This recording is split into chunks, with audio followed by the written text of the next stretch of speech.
오늘은 이사야 60장 1절에서 22절 말씀을 통해서 풍성한 2016년을 살기 위해서라는 제목으로 한번 말씀을 나눠봤으면 합니다.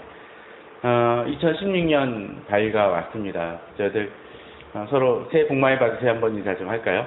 새해 복 많이 받으세요. 많이 받으세요. 자, 그런데 우리들이 새해 복 많이 받으세요라고 많은 인사들을 합니다. 그죠? 아마 제아의 종소리가 딱 끝나자마자 또는 제아의 종소리가 이제 시작되자마자 아마 사람들에게서 전화도 많이 받으신 분들도 있을 것이고 또 문자든 카톡이든 여러 군데서 삑삑삑삑 되는 소리도 많이 납니다. 카톡 하는 소리도 많이 나죠. 새해 복 많이 받으세요라는 것을 뭐 단체 톡으로든 또 개인적으로든 많이 보내는 것 같습니다. 거기에 대부분 써있는 문구들이 어떤 것입니까? 제일 대표적인 것이 바로 이렇게 새해 복 많이 받으세요라는 말일 것입니다.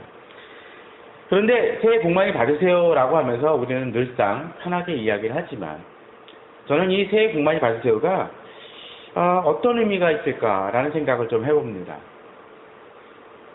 과연 내게 이 얘기를 하는 사람들이 말하는 복이라는 것은 무엇인지, 또 복 많이 받으세요 했는데 복 많이 받으려면 어떻게 해야 됩니까? 받는 방법이 있어야 될 거 아닙니까? 또 이 복이 언제까지 지속이 되는 것인지, 그냥 이렇게 잠깐 받는 복인지, 또 아니면은 평생 받는 복인지, 또는 아까 얘기 드렸던 것처럼 어떤 영역의 복인지를 좀 생각해 보아야 되지 않을까. 그냥 우리는 무의식적으로 얘기를 하지만 사실은 진정한 복이 무엇인지 어떤 때는 깨닫지 못하고 살 때도 많이 있는 것 같습니다. 오래전 일이긴 하지만 모 배우가 그런 얘기도 했죠. 이 새해 첫 해의 광고 속에 이런 얘기를 했습니다. 부자 되세요 라는 표현. 그걸 의미하는 것인지 사람마다 그 복에 대한 접근은 좀 다를 것입니다. 그런 측면에서 우리들은 과연 그리스도인이라면 우리에게 있어서 복은 어떤 의미가 있고 또 그 복을 진정 2016년 받고 풍성하고 잘 살기 위해서는 어떻게 해야 될지를 좀 생각해 봤으면 합니다. 그러기 위해서는 어떻게 해야 될까요? 오늘 1절에 보게 되면은 그런 내용이 등장을 합니다. 하나님께서도 우리에게 이야기를 하시죠. 일어나라 빛을 발하라. 이는 내 빛이 이르렀고 여호와 영광이 내 위에 임하였음이라고 이야기를 합니다. 일어나라고 이야기를 하죠. 빛을 발하고 얘기합니다. 무슨 얘기입니까? 결국 이것도 복을 받으라는 얘기고 네가 이제는 회복이 되어졌다는 얘기입니다. 특별히 이사야에서는 심판에 대한 메시지가 계속적으로 등장을 합니다. 근데 그런 속에서 이제 이사야는 하나님의 말씀을 통해서 회복을 이야기하고 있습니다. 이제 그 모든 고난과 어려움이 제거되어지고 다시 큰 힘과 영광이 회복될 것을 이사야 60장에서 이야기하고 있다는 것입니다. 우리에게 있어서 이 복은 중요한 의미를 지니고 있을 것입니다. 자, 그렇다면 우리에게 있어서 이 복은 어떤 의미가 있을까? 2절을 보게 되면 보라 어둠이 땅을 덮을 것이요 캄캄의 만민을 가리키려니와 오직 여호와께서 뭐 한다고요? 내 위에 임하실 것이며 그의 영광이 내 위에 나타나리라고 되어 있습니다. 세상은 어떻다고요? 세상은 깜깜해진다고 되어 있습니다. 그런데 오히려 깜깜해지는 상황 속에서 우리는 어떻게 됩니까? 여호와께서 내 위에 임하시고 그 영광을 발하심을 통해서 우리가 빛이 날 것을 이야기해 주시고 계시다는 것입니다. 혹시 그 도시에서 별을 본다라는 거, 사실 여러 가지 네온사인이라든가 가로등 같은 것들이 많이 있으니까 사실 사람들이 별을 별로 보는 것을 잘 하지 않습니다. 그럼에도 불구하고 봐보십시오. 별이 잘 보입니까? 잘 안 보입니다. 그러나 별이 잘 보이는 곳이 어디 있습니까? 좀 야외라든가 지방에 가거나 깨끗한 시골에 가면 잘 보입니다. 왜 그럴까요? 여러 가지 공기가 탁한 그런 연유도 있지만 그 빛들, 도시의 빛들이 꺼지니까 진정한 빛들이 살아나는 모습이 등장을 합니다. 최근에 유행하는 그림이 하나 있습니다. 이게 뭔지 아십니까? 이런 그림 보신 적 있으세요? 잘 안 보이시죠? 자, 그냥 지나가는 거예요. 눈사람 속에서 팬더 찾기입니다. 이 안에 팬더가 하나 있어요. 어느 페이스북에 어느 사람이 외국의 헝가리인가 부다페스트의 어떤 아티스트가 이런 걸 하나 만들어가지고 이런 그림을 해서 유행을 하고 있습니다. 지금 찾아보지 마세요. 자, 또 이거는 돼지 속에서 고양이를 찾는 또 그림이라고 합니다. 재밌습니다. 잘 안 보여요. 안 넘어가네요. 야. 네. 자, 이게 아까는 그 돼지 속에서 뭘 찾는 거였고, 여기서는 부엉이 속에서 고양이를 찾는 그런 그림입니다. 나중에 원하시면 드리도록 하겠습니다. 여기 있습니다. 여기 고양이가 있습니다. 잘은 안 보일지 모르지만 하여튼 그 중요한 거 아니고요. 자, 제가 왜 이런 이야기를 드리냐면, 옛날에 원리 찾기라는 그런 어떤 것처럼 우리들 속에 있어서 정말로 가짜가 제거돼야 진짜가 드러나는 모습들이 있지 않습니까? 그런 것처럼 우리들의 삶에 있어서도 가짜 빛을 제거할 때 진정한 빛이 무엇인지를 구분해낼 수 있게 됩니다. 자, 굳이 제가 그런 이야기를 하는 이유 중에 하나는 바로 우리들이 받을 복이 무엇인지 먼저 알아야 진정 우리가 복이 무엇인지를 알아야 그 복에 대한 간구가 이루어진다는 것이죠. 우리는 헷갈릴 수가 있습니다. 앞서 나왔던 그림처럼 다 부엉이 같은데 그 속에서 고양이 한 마리를 찾아내는 그 모습처럼 똑같은 그 모습들이 있는 속에서 팬더곰 하나를 찾아내는 것처럼 어쩌면 이 시대 많은 사람들은 비슷한 거 짝퉁에 속아가지고 봐야 될 것을 보지 못하는 경우들이 많이 있다는 것입니다. 마치 도시의 네온사인 속에서, 간판 속에서, 밝은 형광도 속에서 그 빛은 한시적이고 한정될 수밖에 없는데 가짜 빛에 취해서 진정으로 달빛이라든가 별빛을 보지 못하는 인간들처럼 우리는 그러한 삶을 살고 있는지 모릅니다. 열심히 달려가고 있긴 하지만 취해야 될 것을 취하지 못하고 있는 삶을 살고 있는 듯 하다는 것이죠. 그러기에 1, 2절은 뭐라고 되어 있습니까? 일어나라 빛을 발하라 이는 내 빛이 이르렀고 여호와의 공의를 임하였습니다 하고 보라 어둠이 땅을 덮을 것이며 캄캄함이 만민을 가리려니와 어떡합니까? 오직 여호와께서 내 위에 임하실 것이며 그 영광이 내 위에 나타나리니 하면서 이제 진정한 빛 대신 주님이 우리들에게 임하시고 다스릴 것을 약속해 주신다는 것입니다. 저는 우리 성도님들이 이 세상 속에서 여러 가지 빛들을 찾으며 여러 가지 것들을 취하며 또 세상의 어떤 실질적인 부분들도 취해야 되지만 무엇보다도 진정한 우리의 빛이 되어주시고 영광이 되어주시는 하나님 아버지를 바라보는 것에 있어서 놓지 마시기 바랍니다. 가짜에 취해서 진정한 빛을 잃어버리는 어리석음을 범하지 말자라는 것입니다. 19절 20절에 보면 이렇게 나옵니다. 다시는 낮의 해가 내 빛이 되지 않으며 달도 내게 빛을 비추지 않을 것이요 오직 여호와가 내게 영원한 빛이 되며 내 하나님이 내 영광이 되리라 라고 되어 있습니다. 또 20절에서도 다시는 내 해가 지지 아니하며 내 달이 물러가지 아니할 것은 여호와가 내 영광의 빛이 되고 영원한 빛이 되고 내 슬픔의 날이 끝날 것이라고 되어 있습니다. 무슨 얘기입니까? 낮에 해도 달도 한시적인 빛이라는 것입니다.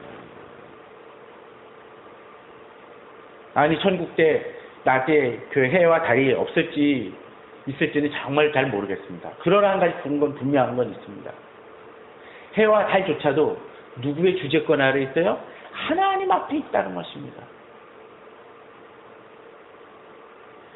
정작 중요한 것을 놓칠 수 있다는 것이죠. 우리에게 전적으로 중요한 것이 무엇인지를 바라봐야 됩니다. 도시의 빛을 지키며 또 해와 달을 지키며 그 빛이 유지될 수 있게 하는 것이 누구요? 하나님 아버지라는 것을 알 때 그분의 힘을 의지하여 우리에게 빛을 주시며 영광을 주시는 그 하나님을 의지할 때 우리는 진정한 복을 누릴 수 있습니다. 그것을 놓친다면 우리는 진정 구해야 될 복을 누리기보다는 한시적이며 찰나의 복에 미쳐서 정작 중요한 것을 잃어버리는 사람이 되어질 수 있다라는 것입니다.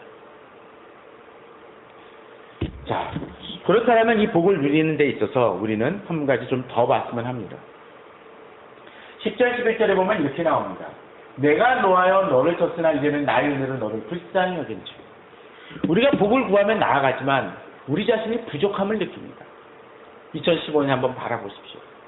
제가 주고에 있는 시에서도 그런 비슷한 얘기를 했었지만 우리가 실패하며 넘어지는 많은 모습들을 2015년도 해왔습니다. 하나님의 백성이라고 했지만 우리는 넘어지며 실패하는 많은 모습들을 봐왔었고 하나님 말씀을 쫓는다고 하지만 온전히 쫓지 못했던 많은 모습들도 있습니다. 하나님 앞에서 우리는 부족한 자입니다. 그리고 어떤 때 우리가 살아가면서 실패하며 또 어떤 때는 어려움이 닥친 이유 중에 하나가 우리의 죄로 인해서 발생되어진 경우도 있습니다. 오늘 본문 속에서 그럽니다. 이스라엘이 그랬습니다. 그래서 하나님께서는 이스라엘을 치셨고 그래서 심판이 임했었고 그들이 곤궁에 처했었습니다. 그런데 오늘 본문은 뭐라 그러나요? 그게 끝인가요? 아니라는 것입니다. 내가 노하여 너를 쳤으나 이제는 나의 은혜로 너를 불쌍히 여겼은즉 이라고 되어 있습니다. 세상은 그렇습니다. 어떤 연예인이나 어떤 유명 인사가 한번 잘못하면 어떡하나요? 사회적 매장을 당해버리는 경우도 있습니다. 회복하기 쉽지 않습니다. 어떤 운동선수가 한번 다쳤다고 쳐봅시다. 그래서 어떤 일이 벌어지나요? 중요한 신경이라든가 근육을 다치면 어떻게 되나요? 옛날의 제 기량을 완전히 발휘하지 못합니다. 물론 가벼운 부상 같은 경우는 그렇게 되지만 정말 심각한 질병이나 어떤 그 사고로 인해서 예전의 기량을 발휘하지 못하고 은퇴하는 정말 안타까운 운동선수도 종종 있습니다. 미국의 메이저리그에서 어떤 선수도 그랬었죠. 열심히 하다가 갑자기 쓰러져가지고 뇌진탕으로 쓰러지는 바람에 회복의 기간을 거치고 회복하려고 다시 대기하려고 했지만 결국 회복하지 못하고 국내에 들어와서도 열심히 했었지만 그것도 한계에 부딪혀서 결국은 실패하고 은퇴하는 모습을 본 적이 우리는 여러 번 있습니다. 그러나 세상에선 그럴 수 있을지 모르지만 하나님의 백성에 대해서 하나님은 그렇게 여기지 않습니다. 우리는 성경에서 정말로 위대한 영적 영웅이라 얘기할 수 있는 사람이 누가 있습니까? 많은 사람들이 다윗을 꼽고 있습니다. 그죠? 다윗을 꼽을 때 다윗에 대해서 성경은 뭐라고 얘기하나요? 하나님의 마음에 합한 사람이라고 얘기합니다. 그런데 진정으로 다윗이 그렇게 하나님 마음에 합하게만 행동을 했습니까? 아닙니다. 우리 아내를 취하는 그런 악한 일도 했습니다. 인구조사를 해서 실패하기도 했습니다. 그러나 하나님은 그를 합한 사람이라고 얘기합니다. 왜? 하나님 앞에 무릎 꿇고 회개함을 통해서 그는 하나님의 은혜를 경험하게 되었다는 것입니다. 그렇습니다. 세상의 기준 속에서는 우리는 실패하고 넘어졌을 때 우리는 끝났다라고 생각을 하지만 하나님은 그것이 아니십니다.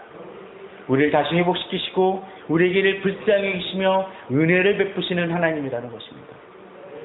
그러기에 우리에게는 역전의 드라마가 항상 전제해 되어집니다.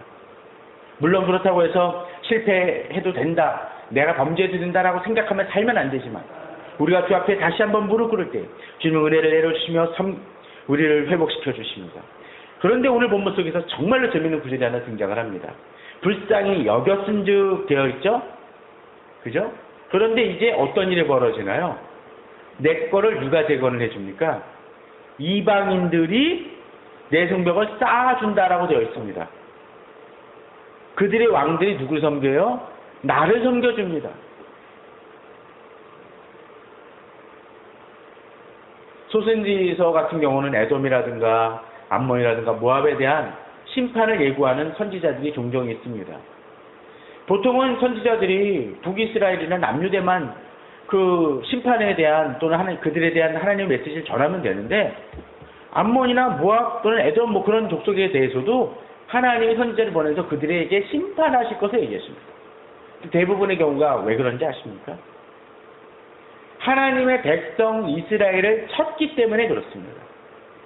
근데 재미난 것은 하나님이 이스라엘을 심판하실 때 그냥 어떤 번개라든가 그런 것이 아니라 대부분의 경우 어떻게 하나님께 심판하시나요? 이방 족속을 사용하셔서 그들을 치십니다. 그때 사람들이 헷갈리는 게 있습니다. 하박국이 그랬었어요. 하나님, 갈대아 민족이 우리보다 더 악한데 이스라엘 민족이 비록 잘못했어도 하나님을 아는 백성들 아닙니까? 그런데 왜 하필 저들을 이스라엘 민족들보다 더 악한 짓을 행하는 저들을 사용하셔서 왜 이스라엘 치십니까? 라는 한탄을 내놓습니다. 불합리해 보입니다. 그런데 이방 족속들도 그러했다라는 거예요. 자기들이 잘나서 이스라엘을 쳤다라고 생각을 합니다. 아니라는 것이죠. 그러기에 선지자를 통해서 그들의 악행위를 하나님 분명 심판하십니다. 오늘 본문은 뭐라 그러나요? 그러기에 이제 다시 주도권이 바뀌어지는 모습이 등장을 합니다. 하나님의 백성이 하나님 앞에 바로 설 때, 하나님 회복시키실 때 어떤 일이 벌어져요? 내가 쌓는 게 아니라 이방인들이 내 생각을 쌓을 것이고 그들의 왕들이 나를 섬길 것이라고 이야기한다는 것입니다. 11절에서도 내 성문이 항상 열려있다고 되어 있습니다. 주야를 닫히지 않는다고 되어 있습니다. 문을 안 닫는다는 것은 무슨 얘기입니까? 도둑이 들 염려가 없다라는 것이고 그쪽은 뭐예요? 건들지 못할 곳이라는 것이라는 것입니다. 본문은 또 뭐라고 얘기하나요? 이는 사람들이 내게로 이방 나라들의 재물을 가져올 것이라고 얘기했습니다. 저는 이러한 축복이 우리 성도님들에게 임하길 원합니다. 이 축복은 이런 것입니다. 우리들이 종종 그렇게 생각을 해요. 우리가 주 앞에서 열심히 살아가며 노력하며 힘쓰는 것이 참 중요하지만 하나님께서 역사하실 때 어떤 때 우리는 우리 손으로 하지 아니한 것들마저도 하나님의 그 환경을 바꾸시고 세상을 사용하셔서 주의 일을 이루시는 경우들이 많이 있다는 것입니다. 교회도 그렇습니다. 어떤 때 교회 일을 행하다 보면 그럴 때가 있습니다. 하나님을 전혀 알지 못하던 사람들이 오히려 목사임을 알고 도와주는 경우들도 있습니다. 교회를 도와주는 경우들도 있습니다. 저는 그런 경험들을 많이 합니다. 여러분들이 직장에 나가서도 마찬가지입니다. 하나님은 어떻게 해요? 이방 나라 사람들, 세상 사람들마저도 주관하시기 때문에 그들을 사용하셔서 하나님의 백성의 일을 이루실 때가 있다는 것입니다. 그러기에 우리는 담대함을 가질 필요가 있습니다. 하나님, 내가 매우 넘어졌지만 주 앞에 무릎 꿇게 싸우니 주님 나를 불쌍히 여겨서 이방인들이 내 성벽을 쌓는 역사를 이루어 주시옵소서라고 기도하십시오. 하나님은 그 기도에 응답하시는 하나님이실 것입니다. 비록 우리가 실패하고 넘어졌지만 하나님은 우리를 붙드신 하나님이십니다. 또한 우리에게 그렇게 얘기를 하고 싶습니다. 21절입니다. 내 백성이 다 의롭게 되어 영원히 땅을 차지하리니 그들은 내가 심은 가지요 내가 손으로 만든 것으로서 나의 영광을 나타낼 것인즉 이라고 되어 있습니다. 하나님 우리를 어떻게 여기신다고요? 내가 심은 가지 내가 손으로 만든 것이랍니다. 그 얘기는 무슨 얘기입니까? 하나님이 나를 주관하시고 나를 돌보시는 분이시라는 얘기입니다. 그 얘기는 어떤 얘기입니까? 만약 어떤 사람이 음식점을 가끔 가다 보면 맛집 같은데 그런 데 있지 않습니까? 사람 이름을 걸고 놓은 음식점 같은 데가 있어요. 또는 홈쇼핑 같은 데 보면 어떤 물건을 팔 때 뭐라고 얘기를 하네요. 누가 사용하고 있는 무슨 핸드백, 누가 어느 이쁜 연예인이 사용하는 화장품이라고 얘기를 하죠. 그럴 경우에 어떤 일이 벌어집니까? 야, 나 저 여자 연예인처럼 바뀌어질 것 같은 착각, 또는 어떤 사람의 정말 유명한 요리사의 이름을 딴 음식점인 같은 경우는 저기는 맛있을 거야 라고 사람이 찾아갑니다. 그런데 거기에 만약 음식점이 그 사람의 음식점이 다 그 요리사가 다 만드나요? 아닙니다. 아니죠? 그런데 그 음식이 잘못 나면 어떡합니까? 그 요리사의 이름에 먹칠하는 게 됩니다. 자, 그럼 여기서 재미난 우리가 하나의 그 결정을 볼 수가 있겠죠. 그들은 내가 심은 가지요 내가 손으로 만든 것이라는 얘기는 우리 자신을 통해서 누가 영광을 받아요? 하나님이 영광을 받습니다. 그래서 뒤에서도 그렇게 얘기하죠. 나의 영광을 나타낼 것인즉 이라고 되어 있습니다. 그렇습니다. 저는 우리 성도님들이 이런 자긍심을 가지길 바랍니다. 나는 주가 심은 가지이고 주가 하나님이 손으로 만든 존재라는 것이죠. 그렇기 때문에 나를 통해서 영광을 받는 거예요. 그래 어떻게 해야 됩니까? 내 자신을 잘 가꾸고 내 자신을 잘 다스리는 것이 주 영광을 나타냅니다. 그럼 우리 꼭두각십니까? 아니라는 거예요. 본문은 잘 보십시오. 나 영광을 나타낼 것인지 그들 내가 심은 가지요. 그 앞에 뭐가 있습니까? 내 백성이 다 의롭게 되어 영원히 땅을 차지하리니 라고 되어 있습니다. 자, 땅을 차지한다는 건 무엇입니까? 복을 누린다는 것입니다. 특히 이스라엘 그 당시에 생각하면 땅은 최고의 복일 수 있을 것입니다. 그런데 복을 차지하는 것이 어떤 일이요? 하나님이 영광받는 일이라는 거예요. 그렇습니다. 하나님 안에서 하나님의 백성이 잘 되기를 하나님은 원하십니다. 전 지금 기복신앙을 이야기하는 것이 아닙니다. 하나님 안에서 하나님의 백성이 빛을 발할 때 하나님이 영광을 받으신다는 것을 알기 때문에 우리는 하나님이 우리를 얼마나 귀하게 여기시고 중요하게 여기시는지를 우리는 기억하고 돌아봐야 된다는 것입니다. 그러기 우리는 당당하게 그렇게 기도하십시오. 21절 말씀처럼 주님, 우리는 주님의 심은 가지고 주님이 만든 것 아닙니까? 주 영광을 나타내 보여주시옵소서. 그러기 위해 주님 우리를 의롭게 바꾸시고 주의 땅을 차지할 수 있도록 주여 은혜 베풀어 주시옵소서. 내가 주 의지하여 믿음으로 나아가겠사오니 주여 이루어 주시옵소서라는 담대한 기도를 드리시길 바랍니다. 또한 어떤 일이 벌어집니까? 22절입니다. 뭐라고 되어 있나요? 그 작은 자가 1000명을 이루겠고 그 약한 자가 강국을 이룰 것이라.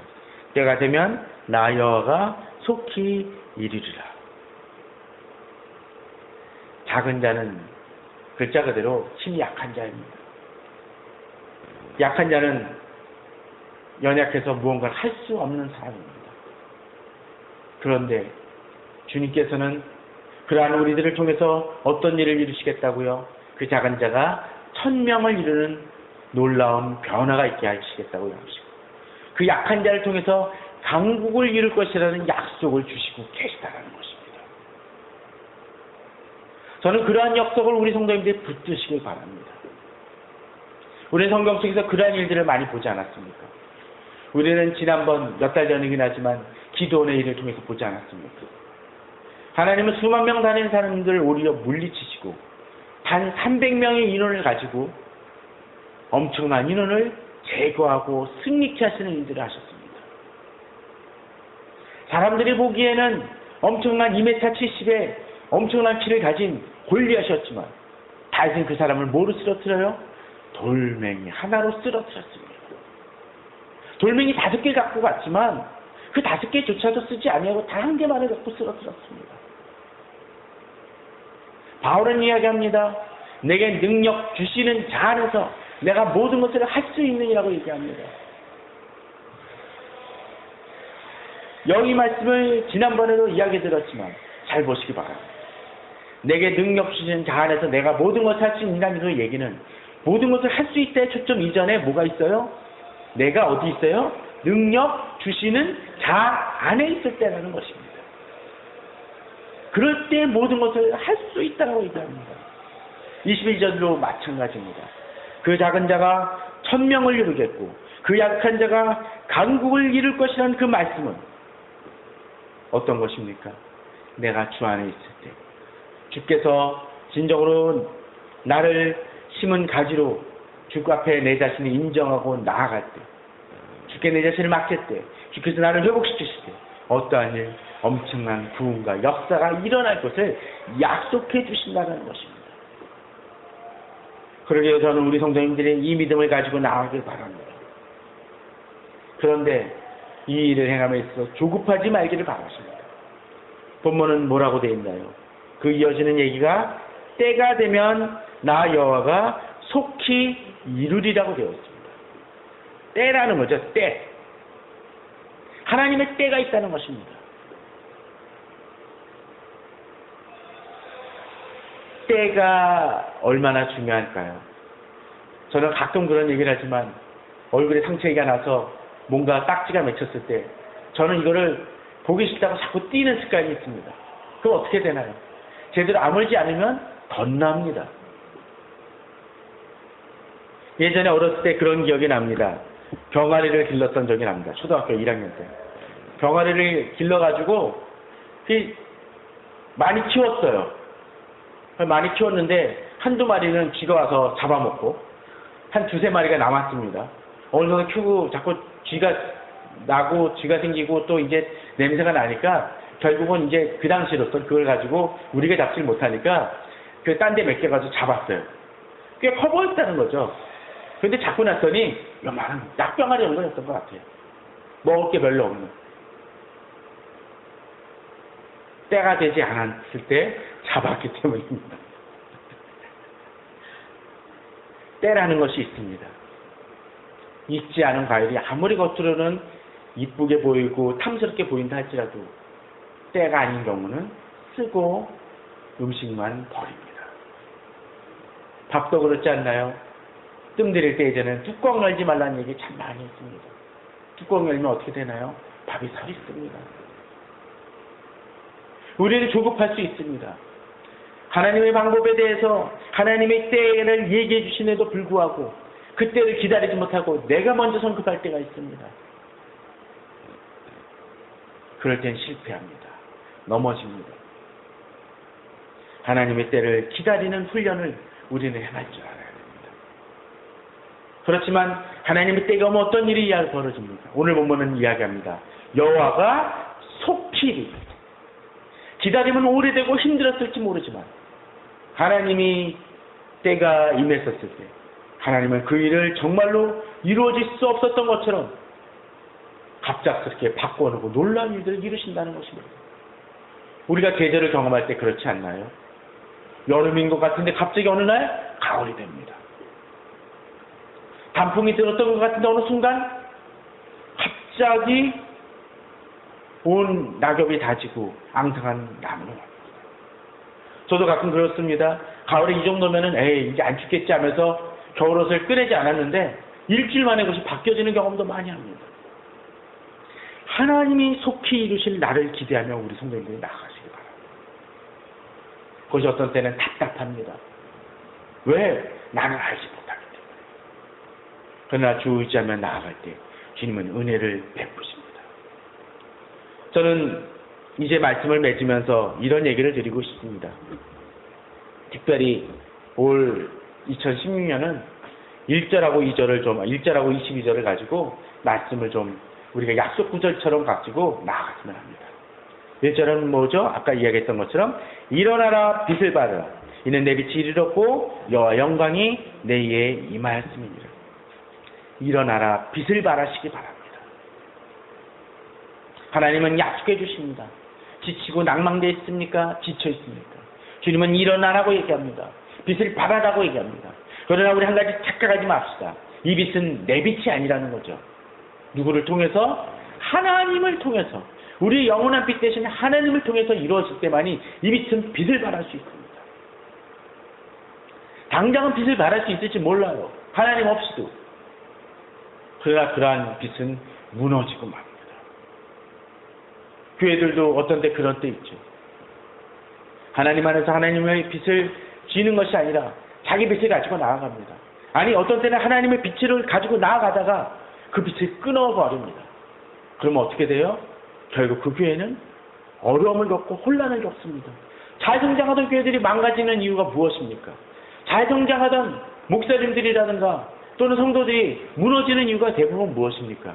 하나님으로부터 오는 그 빛의 관계의 그 전선을 끊어버렸기 때문입니다. 저는 그래서 가끔 그런 얘기를 해요. 노트북 같은 경우 있지 않습니까? 노트북 같은 경우도 오래 쓰는 노트북은 어떠나요? 뭐 요새는 노트북 10시간 그렇게 좀 그 이상도 가는 노트북도 있지만 그 노트북도 오래 쓰면 어떻게 되나요? 배터리가 약해져 가지고 조금 지나면 어떻게 되나요? 곧 배터리가 충전해야 됩니다. 예비 전력이 5%밖에 안 남았습니다라는 메시지가 뜹니다. 그리스도인들도 마찬가지예요. 하나님과 관계를 깊이 갖다가 이것이 끊어지는 사람이 있습니다. 당장은 버텨요. 잘 살아갑니다. 그러나 나중에 가서는 결국 그 힘을 잃어버리고 무너질 수밖에 없다는 것입니다. 제가 가끔 쓰는 예화 중에 그 얘기가 있습니다. 주님과의 관계없이 살아가는 그런 사람들은 마치 적금 통장을 해약하고 쓰는 사람들과 같더라고요. 당장은 버티죠? 그러고 나서 어떻게 됩니까? 망가진다는 것입니다. 마이너스 통장을 쓰는 것과 같을지 모릅니다.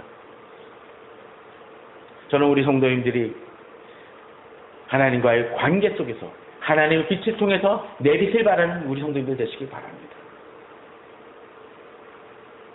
또한 22절입니다. 그 작은 자가 천을 이루겠고 그 약한 자가 강국을 이룰 것이라. 나는 힘이 없습니다. 이 문양호 목사도 힘이 약하고 연약합니다. 그러나 주의 능력이 임할 때 우리를 통해서 하나님은 천을 이루고 강국을 이룰 것이라고 약속해 주십니다. 당장은 힘이 없을지 모릅니다. 그러나 본문은 이야기합니다. 어떻다고요? 때가 되면 여호와가 속히 이룬다고 약속해 주신다는 것. 지금 우리 성도님들의 삶 속에 있어서 아무것도 답이 없는 듯하고 힘이 드는 듯한 많은 문제들이 있을지 모릅니다. 그러나 주께 맡기며 나아갑시다. 남들이 보기에는 아직은 연약하고 지쳐있는 자 같지만 하나님의 말씀을 붙들고 주께 의뢰하며 나아갈 때 주님께서는 우리 성도님들을 통해서 놀라운 빛을 발하실 것이며 강국을 이루어 나갈 것입니다. 그러한 복을 누리시며 하나님의 나라를 향해 계속 전진하는 우리 성도님들 되시기를 주의 이름으로 축원합니다.